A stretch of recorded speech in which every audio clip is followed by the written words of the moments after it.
Dear BPC aspirant और जितने भी एस्पिरेंट जो सिविल सेवा का तैयारी कर रहे हैं, थोड़ा ध्यान से देखेंगे।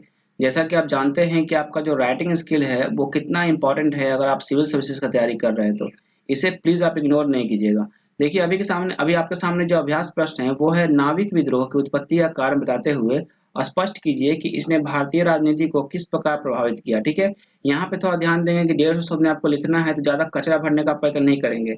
अगर आपके सामने 20 प्रश्न होते हैं तो 20 को आपको सॉल्व करना बहुत ज़रूरी होता है समय को देखते हुए, क्योंकि एक ही प्रश्न छूट जाएगा तो समझ रहे हैं कि आप फिर आउट हो सकते हैं। क्योंकि याद रखेंगे कि अगर आपको प्रश्न नहीं भी आता है तो उसमें अगर कुछ लिख देते हैं तो 1 या 2 नंबर मिल जाता है ना उसमें आपका, तो याद रखेंगे कि ये आपके लिए बहुत ही लाभदायक होगा, क्योंकि 1 नंबर से आपका पूरा रिजल्ट्स आउट हो सकते हैं, 1 नंबर से आपको अच्छा पद नहीं प्राप्त होगा।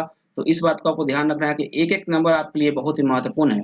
तो यहाँ पे देखेंगे, यहाँ पे क्या पूछ रहा है, पहले उत्पत्ति का कारण आप बताएंगे। ठीक है, पहला। दूसरा आपको प्रभाव बताना है। ठीक है, तो आप इस प्रकार लिख सकते हैं जैसे मैं आपको यहाँ पे बताया हूँ लिख करके, थोड़ा सा ध्यान देंगे, थोड़ा सा कॉन्सेंट्रेट रहेंगे। ठीक है, ये देखिए मैं यहाँ पे क्या लिखा हूँ।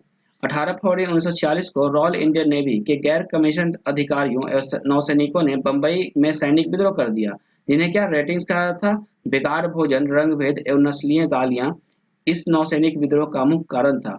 इस विद्रोह का प्रारंभ बंबई के नौसैनिक प्रशिक्षण पोत HMIS तलवार पर खराब भोजन के विषय में शिकायत के साथ शुरू हुआ।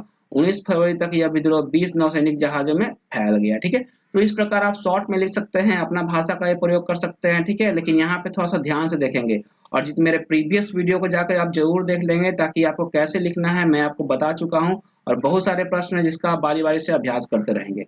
तो आगे बढ़ते हैं, आगे थोड़ा ध्यान से देखिएगा। आगे जो मैं आपको यहाँ बताया हूँ वो है, इस विद्रोह ने भारतीय राजनीति को निम्न रूप से प्रभावित किया। थोड़ा ध्यान दें कैसे प्रभावित किया वो देखिए।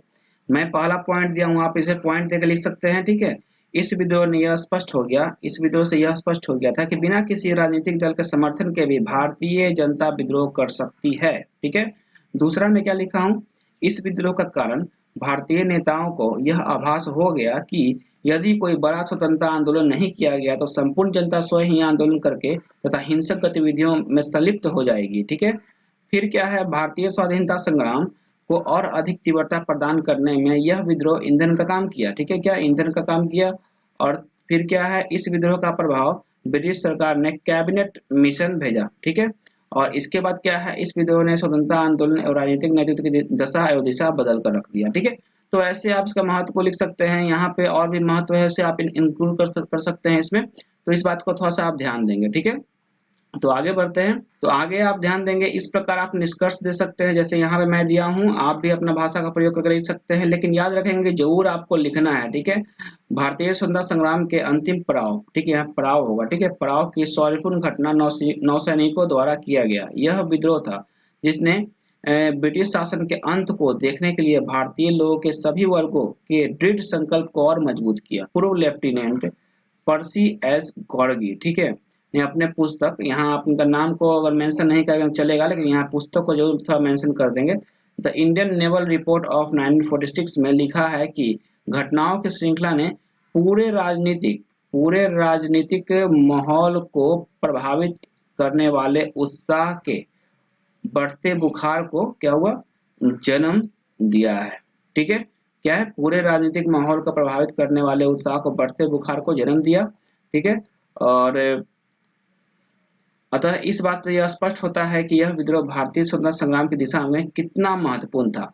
तो यहाँ पे आपको लिखने में ज़्यादा दिक्कत नहीं होना चाहिए, क्योंकि यहाँ अब सिंपल भाषा में लिखा हुआ है। यहाँ पे जो भी मैं दिया हूँ चाहे वो आपका महत्व ही क्यों ना हो, तो वो भी बहुत सरल भाषा में लिखा गया है। थोड़ा सा ध्यान देंगे कि शब्द सीमा का उल्लंघन नहीं करें, क्योंकि देखिए शब्द जो होता है ये बहुत इंपॉर्टेंट होता है। अगर वहाँ पे 250 शब्द या आपका 200 शब्द या 150 शब्द लिखा गया है तो उतना ही शब्द में उत्तर देने का प्रयत्न करेंगे, ताकि आपका समय जो है आने वाले प्रश्नों में आप समय दे पाएँ और आपके पास अच्छा खासा समय रहे, ताकि आप वहाँ पे देख लें एक बार, क्योंकि कुछ प्रश्न को सॉल्व करने से पहले कुछ पल आपको देखना होता है कि प्रश्न को कैसे हम सॉल्व करते हैं।